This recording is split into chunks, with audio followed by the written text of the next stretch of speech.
Welcome back to Go Produce My Crew. My name is Big Lou, and this is the podcast and YouTube channel that explores how music industry professionals turn their passions into profit. We are on a massive mission to bring clarity to the music industry, and our goal is to help 1 million music industry professionals live off of their passion. I'm laying down the foundation that I need in order to thrive in the music industry, and I want to help you do the same. This episode is brought to you by thecharts.com. If you're a producer or beat maker looking to build your beat commerce business in less time, thecharts.com can help. With an easy-to-use, mobile-friendly interface and built-in marketing tools, thecharts.com will help you grow your brand, build your fan base, and scale your income. Sign up for free and start selling your beats and instrumentals today on thecharts.com. Today's theme is What's It Take Moving to Canada in the Pursuit of a Career as a Music Artist. Let's go.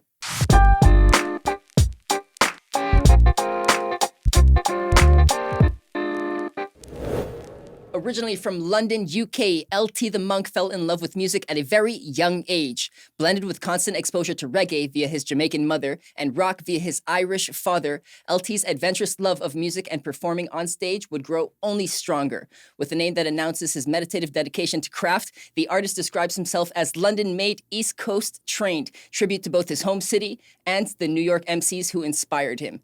Since he began rapping seriously at 16, he has carved a reputation as a vibrant and compelling talent who is destined to grow. Go Produce. This is LTtheMonk.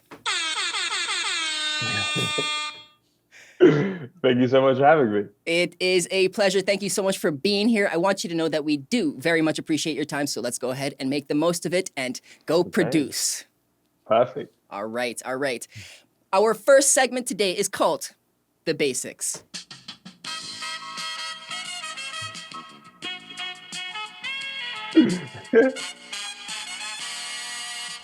LT, I've seen a couple of your videos, and I know you like to dance, so feel free to join me next time. No pressure. Okay. Yeah, you did nice head bob. There you go.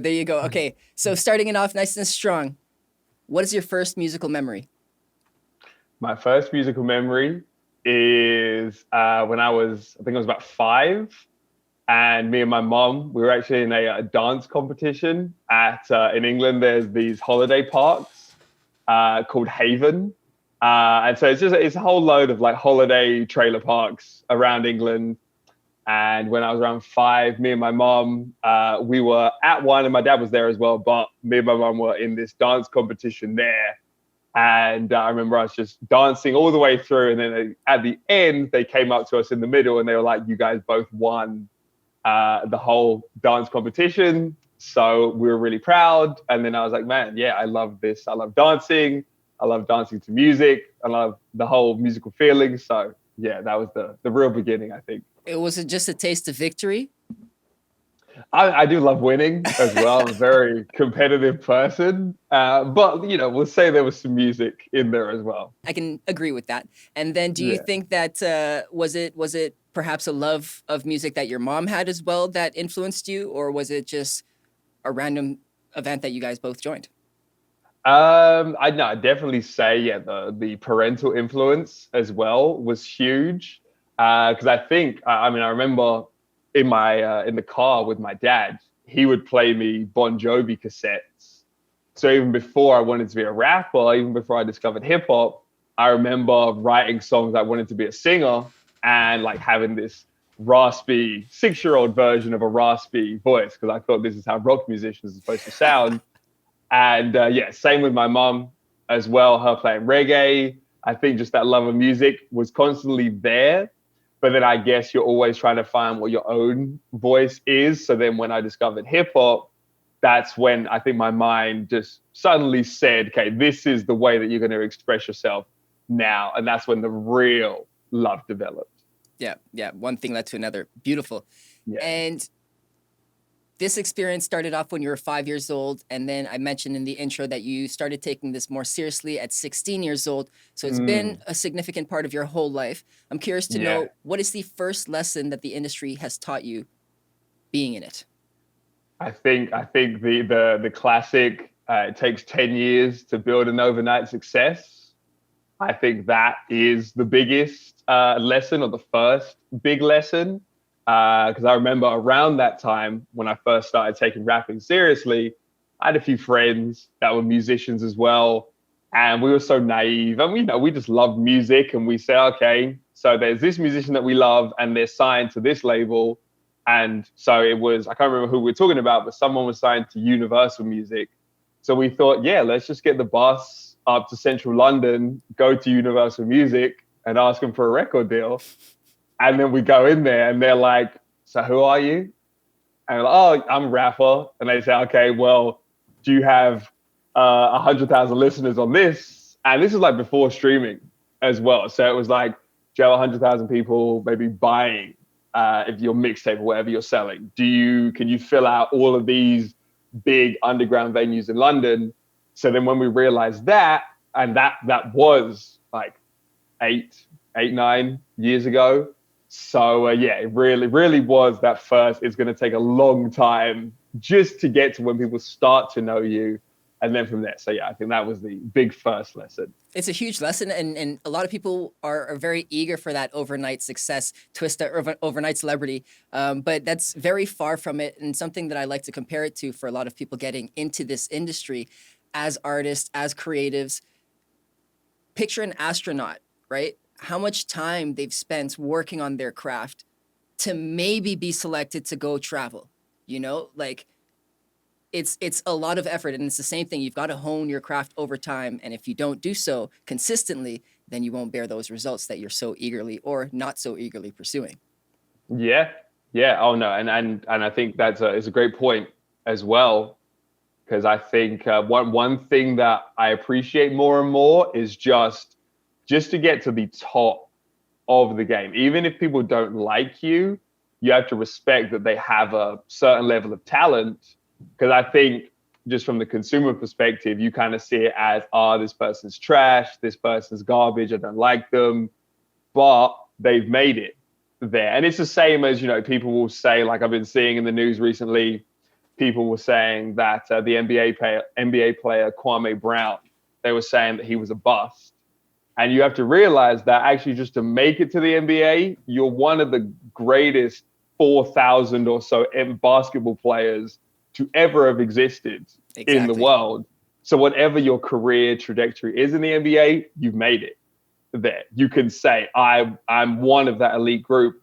So yeah, in the same way, it is a lot of honing your craft. And even if someone doesn't like the artist when they're at that level, you have to respect that, yeah, they've worked hard to get there. Exactly. I agree. Hands down.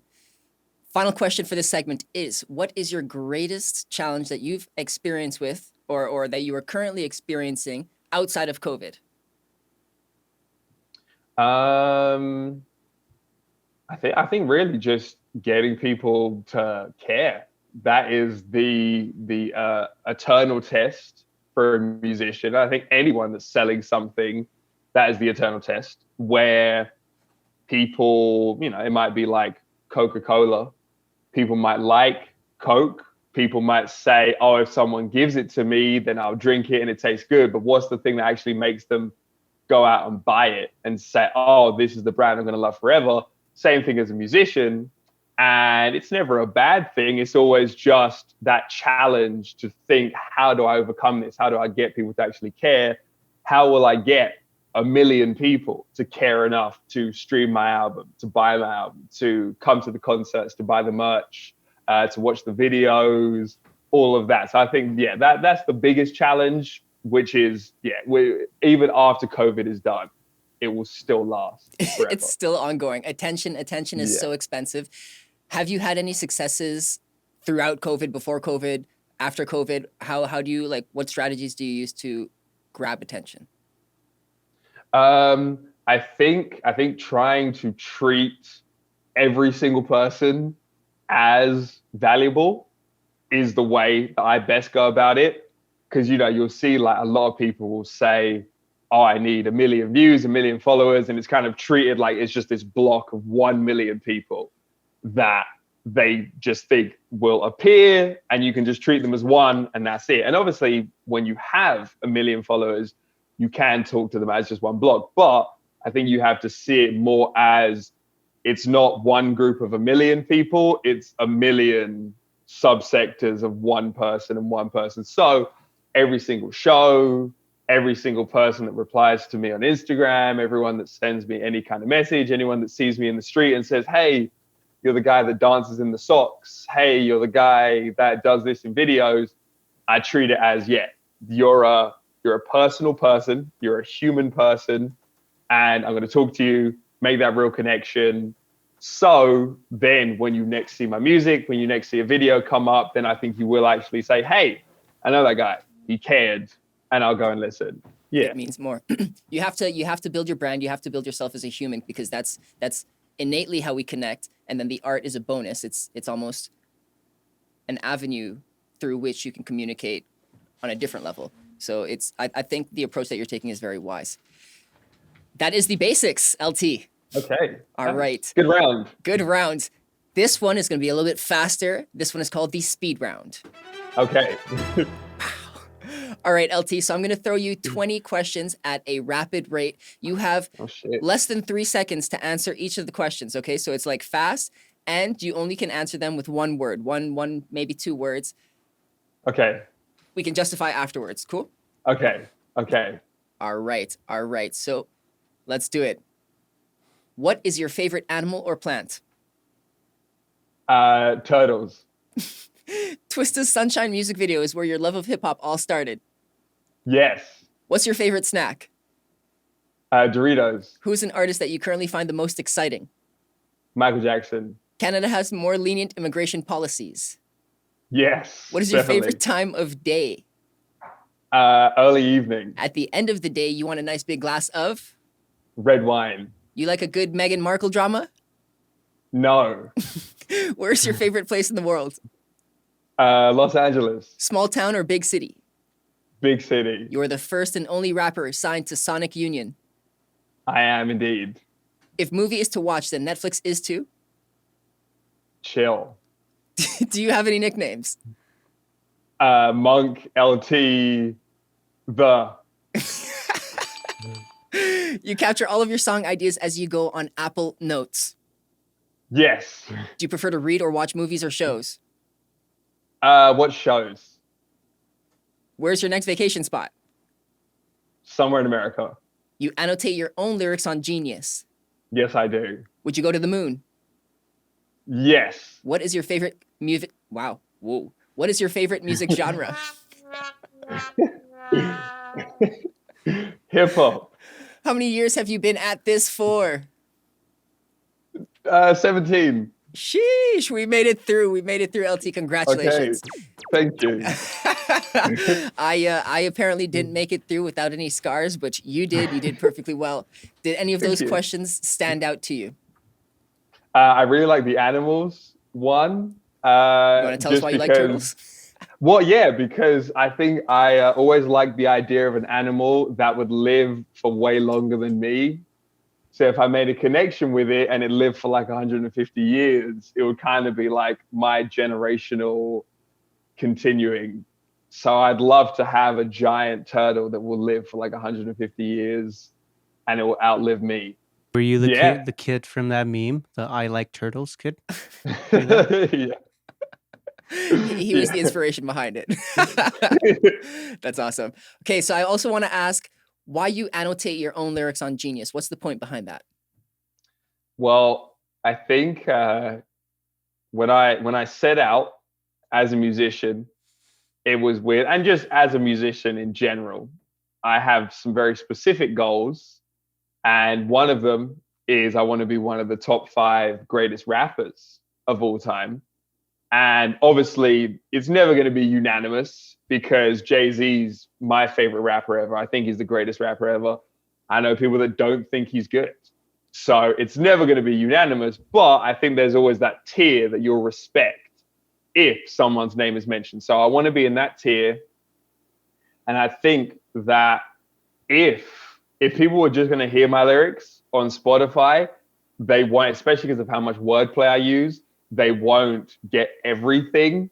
So I think, and because it's like Bob Dylan, like my dad thinks Bob Dylan is God, and he has like 100 books just breaking down every single lyric, every single song inspiration, every single girl that was ever on the cover of his album, like all of that is broken down.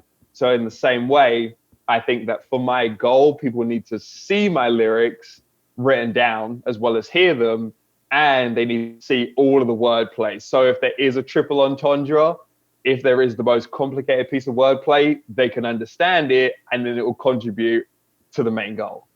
So you got to make the effort, because without the effort, the full art won't be as appreciated as it should be. Exactly. Also, And go ahead, sorry. Oh, no, I was just going to say, and I really enjoy it as well, because, you know, I write it with this depth. So I would hate for no one to understand. So who's the guy who keeps walking behind you? Is that your manager? Or? That's my roommate. Get him on the shot, because he's been on the show like 7 times. He's famous. Yeah. This will be his claim to fame in a few years. Right. Is he doing that on purpose? Like no, to steal the thunder of the interview? No, he's just working from home as well right now. So tell him I send him one of these.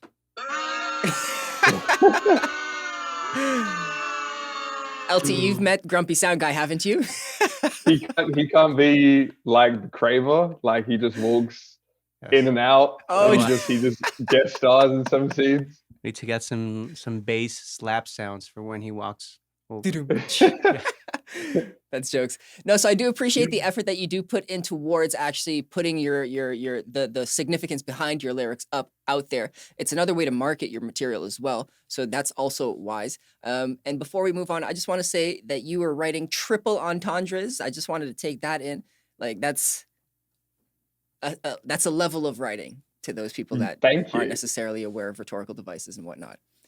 Yes. Yeah. No, that is one of my favorite parts. And I think it's because my favorite rappers like Jay-Z and the greatest ever, I think because they have done these amazing things, I want to be able to compete with that. So when Jay-Z will say something about, comparing cocaine to being white Jesus in his crock pot, and then he said that black Jesus turned water to wine, and all he had to do was turn the stove up so it could turn into crack. I need to rap something of that level with that level of wordplay and lyrical depth. So that's why in my own lyrics, I try and do stuff like that. And I need people to have it explained so they'll see what I'm doing. Done. Beautiful. Beautiful. I like it a lot. Yeah. Nice. Our next segment, LT, is called What's Yo Take? Okay. Alrighty. So here I'm going to present you different statements or scenarios, and I'm just asking for your perspective. Cool? Okay, cool. Do you call yourself the monk? So is there any kind of relationship there? Yes. So my name originally came from when I was around 16 again, and I was trying to think of what my name should be as a rapper, and I liked my initials, so I wanted to be LT. But then I thought, what can I be? Like LT the something. So then my friends told me that I used to, whenever we were hanging out, I used to sit there and sounded a lot, or tried to, I looked very wise and very chilled, very meditative. So I thought, okay, what job does that? So then I settled on LTtheMonk. But then it wasn't until when I turned 18 and I watched the movie, the 36th Chamber of Shaolin, that inspired Wu-Tang Clan's first album. When I watched that, and then I saw that the monks in the Shaolin Temple, I saw that their Kung Fu, and Kung Fu really just means whatever your dedication is, the thing you're most dedicated to in life. Their Kung Fu was the martial art of Kung Fu. And it was all about how they practiced that with their monk-like dedication. I still practice your craft. Dedication to music, to hip hop, to rapping. Got you. Like a monk. I like it. Okay, so what's your take on escapism in music? Great question. I feel like I talk about this a lot. I totally agree with escapism in music. So for me, escapism in music isn't about just saying, okay, we're going to ignore all of our problems and we're just going to go listen to some hippie music and pretend that problems don't exist. For me, I think escapism in music is listening to the problems, but imagining that the world can be better for us to deal with the problems. So I completely agree with escapism in music. And I think that my music is very escapist. All right. Okay. So, what's your take on collaborating with musicians to liven up performances? 100%. I perform with a band when we perform live. We love adding other musicians in. I think they really bring out the performance in my own show, because when I'm dancing, when I'm rapping, when I'm trying to entertain the crowd, then they really bring up the energy. Yeah, definitely agree with collaboration as well. So, what has been the toughest part transitioning from being a solo act into being a group act? And then I've got a little bit more questions on that. Okay. I think just being the leader is the big challenge, because I think that, or I know that when I was just performing over instrumentals, it was really just about making sure the instrumental played and then remembering my words and being entertaining. Whereas now it's like leading a basketball team where you're entertaining the crowd, but you know that if you're the point guard, you also have to look at your small forward to make sure that they're playing this or they're going to launch into their next move. And so with us, it will be, are you going to launch into this solo at this time? Or can we take out the drums here? Can we bring them back in here? So it's a lot of communication at the same time as you're also, if I'm looking at the drummer to make sure we're on the same page, then I have to immediately make sure I turn back around to make sure the crowd are still receptive to everything that I'm doing. I think that the band leading was a really great challenge. What tips or strategies have you applied to yourself to navigate through rocky situations where perhaps you're on stage and something is going wrong?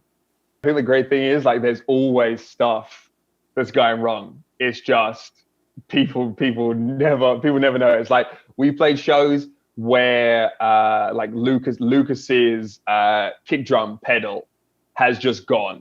So he's had to switch to, I think there was one time when Santiago actually had to leave the keyboards, go to the drums to fix the kick while Lucas is still playing. And then while all of the musical attention instead went to me and Cam and Cam's the bass player. So no keys, keyboard is helping the drummer fixing while me and the bass player are going on, and everyone's still like, oh, this show, like, it's so good, it's so interesting. So I think it's all stuff is always going wrong. So that's the reality of live performances, eh? Yeah, I think we always just treat it as it's part of the show. And as long as the music's still sounding good, as long as people aren't saying like, what the fuck is this, we're leaving, then yeah, we're good. Then you're good to go. I hear that. I hear that. Okay, awesome. LT, we're moving very nicely through this. Our next segment is called Community Queries. Here we go. Okay. Okay, in Community Queries, I'm going to throw you some questions from fans. They sent in some questions ahead of time, and I've got them here for you. The first question, or the first fan that I have, is Axo. He is an indie artist out in the UK, and this is his question. Hey, this is Axo, and my question for you is, have you seen any difference between the music scene between London and Ontario? And if so, have you adjusted your musical style to suit the different audiences? Did you get that? No, thank you to Axo for asking that question. No, definitely. I think the reason that I came over here, even though I love so much UK rap, is that the hip hop scene in North America is way bigger than it is, and I found way more opportunities than I did over there. So, and even though it's not America, like Canada doesn't have a huge hip hop scene going on, or at least like Hamilton and Toronto. And I'm hoping to contribute to that. I still think that the difference has been in being able to find a lot of opportunities as a hip hop artist over here, and to be a part of the Hamilton hip hop scene, and do a load of shows with my band as like representatives of hip hop culture. Whereas when I used to live in London, I didn't feel like there were as many. And then so I guess in terms of adapting my style, it was more really of just feeling freer in who I was as an artist. Because being raised by North American rappers, people would say, "Oh, why do you sound American?" People would say, "Get rid of your American twang." But then it's ironic because now I come over here and I can't go one conversation without people impersonating me and saying, "Oh, you sound so British. That's so fascinating. You're like Hugh Grant." So it's so it's that tough midpoint of how do you be yourself? Like how do you use your natural voice and how you want to rap? But yeah, I feel a lot more free. So yeah, I think the difference between the London scene that I saw when I was growing up and the Ontario scene that I'm experiencing now is just, I feel a real freedom to be who I am with a lot of opportunities as a rapper. That's huge. That's huge. And it's only going to become more free as the industry grows. And we got this. We're working at it. Yeah. All right. Thank you, Axo Hart. You can find him on Instagram at AKSO Hart. Okay. All right. Our next fan is Layla. She is a music enthusiast out of London, Ontario. Hey LT, thanks for answering my question, which is regarding live events. Are there any major differences that you notice here in North America? And is there anything that you wish people would do more or less of at live events here? Thanks. I don't know if there's really any differences in terms of at the actual live events, because I think the festival scene is some of the best festivals in the world are in England. I can't wait to go and do Glastonbury and Reading and Leeds and all of those. So I'd say it's the same as in North America. But in general, I guess I would just love to see, I'd love to see myself at these festivals. Really, I think so many of the festivals are great. I just can't wait to perform at them. That's a fair response. I like that. I like that response. Yeah. All right. Thank you for that response. And big shout out to Layla. You can find her on Instagram at LAYLAY. Lele. Our final fan is Stephanie. She is a graphic animator out of London, Ontario. Hi, LT. My question is, do you find more community support and involvement in the UK music scene compared to Ontario? Or is it a struggle to get people excited and involved with new projects? Like I said in your first question, I think everywhere it's hard to get people to care. So I think in London, I think in Canada, I think in the US, I think everywhere in the world, it's hard to get people to care. But I do feel that in Hamilton, the hip hop community and just actually the whole arts community is so together, so supportive, and so well connected that I think if there is a place that one would come to find that camaraderie and support, it would be Hamilton. So I'd say I think it's hard. It was hard in London to get people to care, and it's hard over here to get people to care. But there are so many people that are really supportive of everything I do in Hamilton, and that gives me all the energy in the world to try and succeed. Absolutely. Very cool. Nicely said. Thank you once again, Stephanie, for that question. You can find her on Instagram at Stephanie_Nicole_TTEP. Good luck remembering that. I'll add all of those. Yes. Thank you for saying thank you. And I'll add all of those to the show notes as well.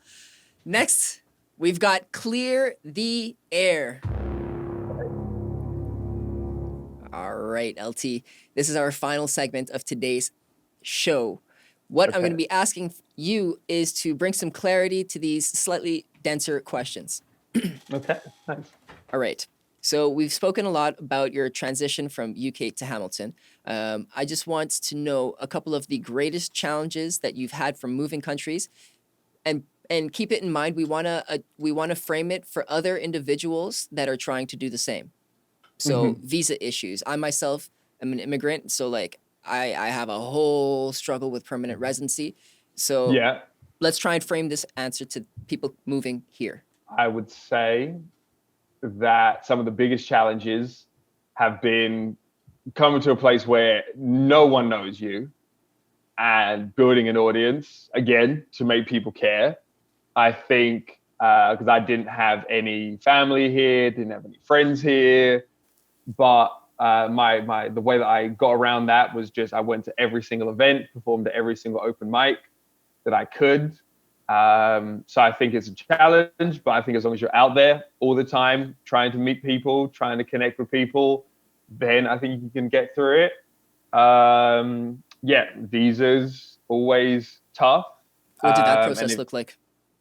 So I'm actually kind of like you right now, trying to get permanent residence, trying not to have to do it through marriage or children. The struggle is real. Yeah, but it's it's going well right now. I think especially because of COVID, they want more immigrants. I don't think they hit their immigration quota, so they're looking for more immigrants right now to get permanent residence. So I actually, ironically, I had to take an English test to prove my ability to speak English in about a month. And then hopefully I will be a permanent resident soon.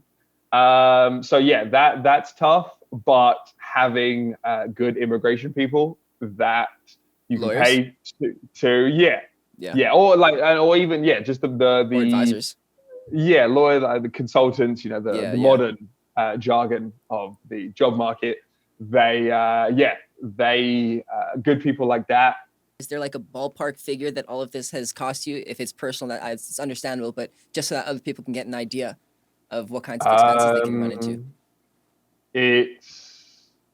It's in the thousands of pounds. Yeah, easily. I mean, I'm thankful that I've had family members that have helped me out.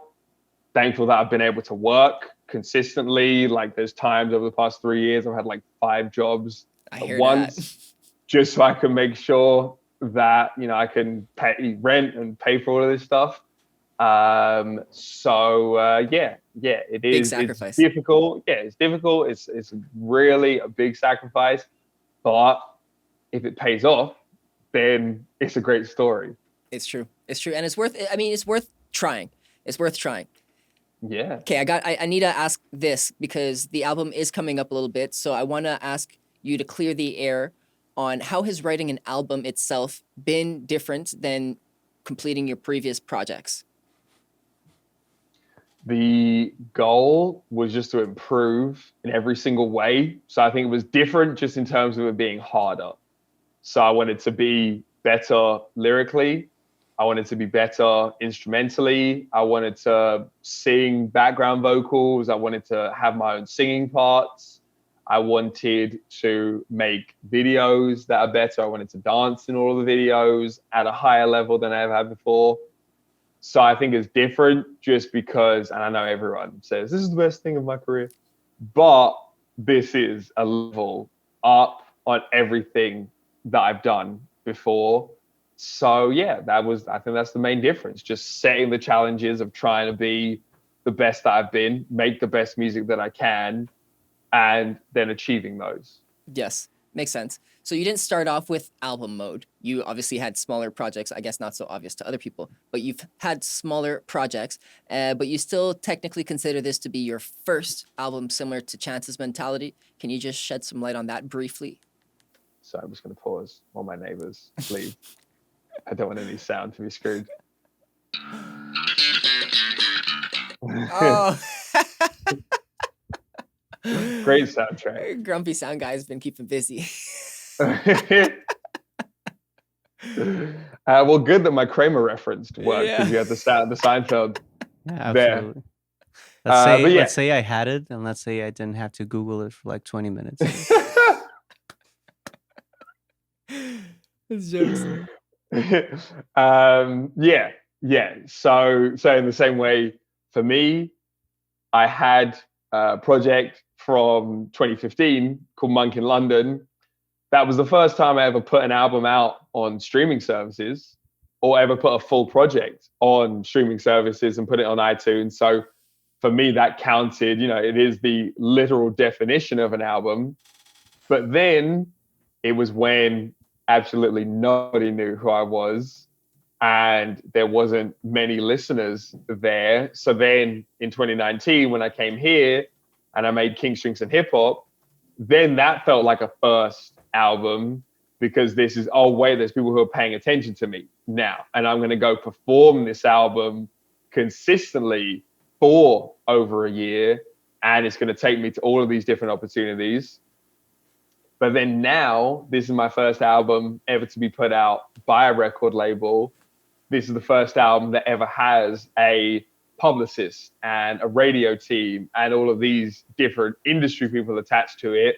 So it feels like a first album in that sense. Super exciting to have all those moving parts coming together. The support, the funding, it must do a lot for your confidence, eh? Yeah. That's yeah. big. Well, I love the pressure. Have you ever seen The Last Dance on Netflix? The Jordan. Yeah, I love watching that and thinking, oh yeah, like you're leading the team here. You're LT. You're the Michael Jordan of the group. Yeah, you have to make sure that Scotty and Dennis Rodman are performing at their best level and everyone's doing their parts. Because even though everyone goes off and they do their own amazing things that have nothing to do with me, because I'm not contacting all of these people, I'm very grateful. It's all for me. It's all for the LTtheMonk name and music and brand. So yeah, I have to make sure that as LT, I have to be at my best. I have to be leading the team. And yeah, it really inspires me that I have to keep this up with good music. Because at the end of the day, my one job in life is, can you write a good song?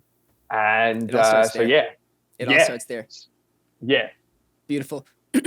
LT, on the album, you've got a little bit of a release strategy that is, I think, quite wise. Can you just share some light around how you came up with this in maybe like 2 or 3 minutes, and then we can begin to wrap up? It was really to do with the new mode of consuming music, because the streaming algorithms and the playlist generation, it really is all about a constant stream of music. So, because the goal of Spotify is that you're never going to leave the app. So if I start off with one song from Jay-Z, then it's going to take me to another Kanye song that I like. Then it's going to take me to a Drake song that I like. Then it's going to put in a new Canadian rapper that I don't know, and then try and get me to like that song. So then I'll keep listening there, and then I'll go in that direction, and it might bring me back. But either way, it's all about a continuous stream. So I think us putting out all of these songs beforehand is just so there's as much of my music in that stream as possible. But yeah, it means you're covering those bases as well of keeping people listening, trying to get into the streaming algorithms. That's what you got to do. And yeah, making it live for as long as possible. Yeah, I thought it was brilliant. I was reading up on it or up on you, and I saw that this strategy was being implemented. And I feel like a lot of artists out there don't necessarily realize how valuable marketing each piece of their product or their project goes. Even within each of the songs, you can break it down into different pieces in itself. And if you don't do these things, you're just not making the most of what you have out of all the effort that you've already put in. So I just wanted to dig in there, and you did phenomenally answering that. That being said, you're welcome, LT. Do you have any final words that you'd like to share with us? I'm really excited for everyone to see and hear my new single, Devante, which is coming out on June 4th. And yeah, I really hope people enjoy that. I think that is everything I want to do and everything I want to be as a musician in one song and music video. I wrote it, I rapped it, I sang it, I danced it, I performed it, I arranged it. Everything that I want to be as a musician is in it. It's inspired by Jodeci, it's inspired by New Edition, it's inspired by all of my favorite rappers, all of my favorite music. So yeah, I think if people want to know me as a musician, then that's the song to go to. So I really hope people enjoy that, and that'll be out Friday, June 4th. Devante, that embodies a whole lot. I really like how you described it. I will definitely be checking it out. Thank you. Where can our listeners find you? You can find me, LTtheMonk, one word, on Instagram, TikTok, Facebook, Twitter, Spotify, Apple Music, Tidal, every streaming service, every social media. I'm there, all as LTtheMonk. And I stress that it's one word because a lot of people spell it as 3 words, and it kind of ruins the Google searches or ruins the search results, because I want everything to go to my true name so people can actually see everything that I release. So yeah, LTtheMonk, all one word, everywhere that you listen to music. Boom. I will make sure to share that as well. Thank you you so much, LT. Thank you so much for having me. Thank you. Peace. This episode is brought to you by thecharts.com. If you're a producer or beat maker looking to build your beat commerce business in less time, thecharts.com can help. Remember that you can sign up for free and start selling your beats and instrumentals today at thecharts.com. Big shout out to all parties involved. You can find more value at our website at goproduce.ca. Connect with me on Instagram at go.produce. If you're on YouTube, hit subscribe. If you're on Apple or Spotify, make sure to hit download. This will really help us grow our community. I'm Big Lou, and this is Go Produce.